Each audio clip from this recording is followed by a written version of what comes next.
నమస్తే నేను Prem welcome to Khyathi connects. సీమగడ్డపై అధికార కూటమి ప్రతిపక్ష వైఎస్ఆర్ కాంగ్రెస్ పార్టీ మధ్య మాటల యుద్ధం పీక్స్ కు చేరింది. నా రాయలసీమను రత్నాల సీమగా మారుస్తా అంటూ ముఖ్యమంత్రి నారా చంద్రబాబు నాయుడు సవాళ్లు విసురుతుంటే 4 సార్లు సీఎం గా చేసి సీమకు ఏం చేశావంటూ వైసీపీ అంతే ఘాటుగా ఎదురుదాడికి దిగింది. ప్రాజెక్టుల విధ్వంసం నుంచి పరిశ్రమల స్థాపన వరకు సీమకు న్యాయం చేసింది ఎవరు, ద్రోహం చేసింది ఎవరు? కడప జిల్లా జమ్మలమడుగు వేదికగా జరిగిన పొలిటికల్ వార్ పై ఇవాల్టి పాయింట్ ఆఫ్ వ్యూలో చూద్దాం.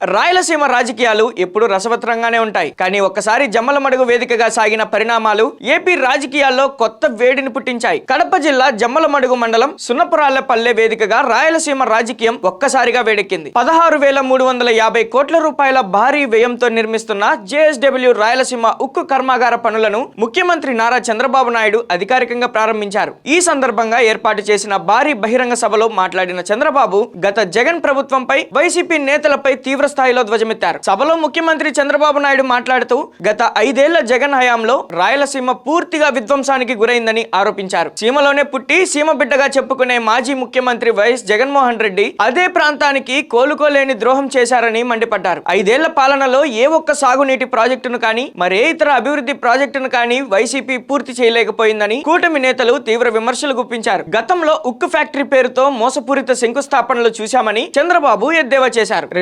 2019లో ఒకసారి, 2023లో రెండోసారి భూమి పూజలు చేసినా కనీసం తట్టెడు మట్టి కూడా తీయలేదని వైసీపీ సర్కారుపై విమర్శలు కురిపించారు. తాము అధికారంలోకి రాగానే అడ్డంకులన్నీ తొలగించి 1100 ఎకరాల భూమిని కేటాయించి పనులను పరుగులు పెట్టిస్తున్నామని స్పష్టం చేశారు. అనంతపురం జిల్లాలో తాము తీసుకువచ్చిన కియా కంపెనీ వల్ల ఆ జిల్లా దశాదిశ మారిపోయిందని గుర్తు చేశారు. అదే సమయంలో గత వైఎస్ఆర్ హయాం నాటి బ్రాహ్మణి స్టీల్స్ అంశాన్ని కూడా కూటమి నేతలు ప్రస్తావించారు.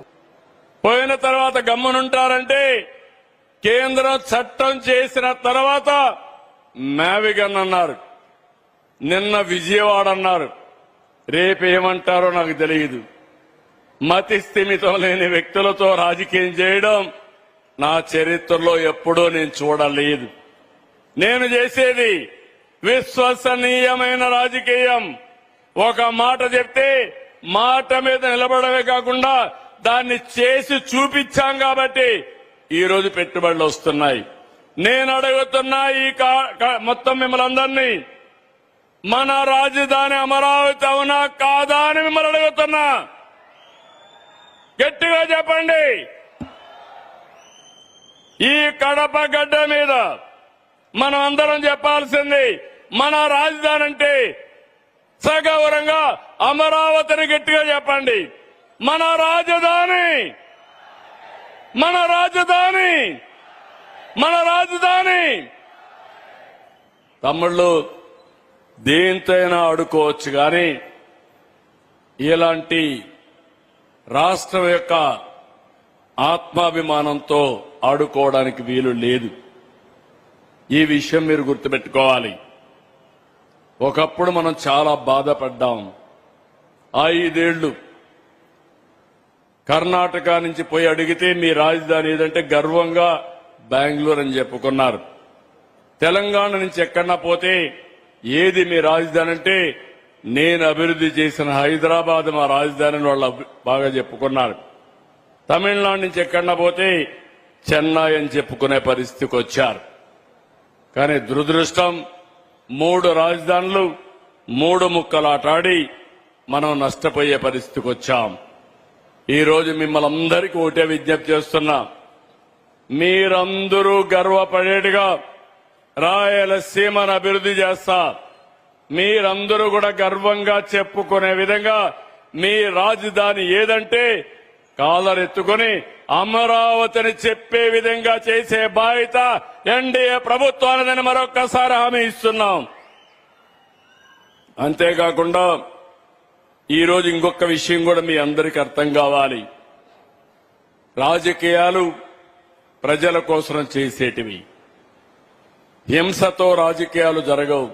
2007లో ఇదే జమ్మలమడుగులో బ్రాహ్మణి స్టీల్స్ పేరుతో 14,000 ఎకరాలు ఇచ్చారని, ఎయిర్పోర్ట్ కడతామని భ్రమలు కల్పించారని, కానీ నేటికి అక్కడ సాధించింది ఏమీ లేదని ప్రశ్నించారు. ప్రస్తుతం 2026 నాటికి కూటమి ప్రభుత్వం సాధించిన ప్రగతిని ప్రజల ముందుంచారు. గత 60 నెలల వైసీపీ పాలనలో జరగని అభివృద్ధిని కేవలం 24 నెలల్లోనే కూటమి ప్రభుత్వం చేసి చూపించిందని నేతలు ధీమా వ్యక్తం చేశారు. క్రికెట్ భాషలో చెప్పాలంటే వైసీపీ ఆడిన 60 ఓవర్లలో ఆలౌట్ అయిందని, కూటమి ప్రభుత్వం కేవలం 24 ఓవర్లలోనే మోదీ గారి సహకారంతో అంతకంటే ఎక్కువ స్కోర్ కొట్టిందని కితాబిచ్చారు. కూటమి నేతలు మరియు సీఎం చంద్రబాబు చేసిన విమర్శలపై ప్రతిపక్ష వైఎస్ఆర్ కాంగ్రెస్ పార్టీ అంతే తీవ్ర స్థాయిలో కౌంటర్ ఇచ్చింది. వైసీపీ ప్రధాన కార్యదర్శి సజ్జల రామకృష్ణారెడ్డి కూటమి ప్రభుత్వంపై తిరుగుబావుట ఎగరవేశారు. రాయలసీమపై చంద్రబాబుకు నిజంగానే ప్రేమ ఉంటే గత వైసీపీ ప్రభుత్వం సీమ తాగు సాగునీటి అవసరాల కోసం ప్రతిష్టాత్మకంగా చేపట్టిన రాయలసీమ ఎత్తిపోతల పథకాన్ని ఎందుకు ఆపేశారని సూటిగా ప్రశ్నించారు. సీమ గొంతు ఎండగడుతూ ప్రాజెక్టులను అడ్డుకుంటున్న కూటమి ప్రభుత్వమే సీమకు అసలైన ద్రోహి అని మండిపడ్డారు. మొత్తానికి రాయలసీమ గడ్డపై పరిశ్రమల ఏర్పాటు, సాగునీటి ప్రాజెక్టుల నిర్మాణం చుట్టూ ఏపీ రాజకీయం అత్యంత రసవత్తరంగా మారింది. పెట్టుబడుల వేటతో రాయలసీమకు స్వర్ణయుగం తెస్తానని సీఎం చంద్రబాబు సవాలు విసురుతుంటే వైసీపీ మాత్రం చంద్రబాబు గత ట్రాక్ రికార్డును ఎండగడుతూ రాయలసీమ లిఫ్ట్ ఇరిగేషన్ ప్రాజెక్టుపై నిలదీస్తుంది. మరి రాబోయే రోజుల్లో ఈ సీమ రాజకీయం ఎలాంటి మలుపులు తిరుగుతుందో, రత్నాల సీమగా మార్చే భరోసాను ప్రజలు ఎవరికి ఇస్తారో వేచి చూడాలి. మరి ఈ అంశంపై మీ అభిప్రాయాన్ని కామెంట్ రూపంలో తప్పకుండా పంచుకోండి. Thank you for watching Khyati connects.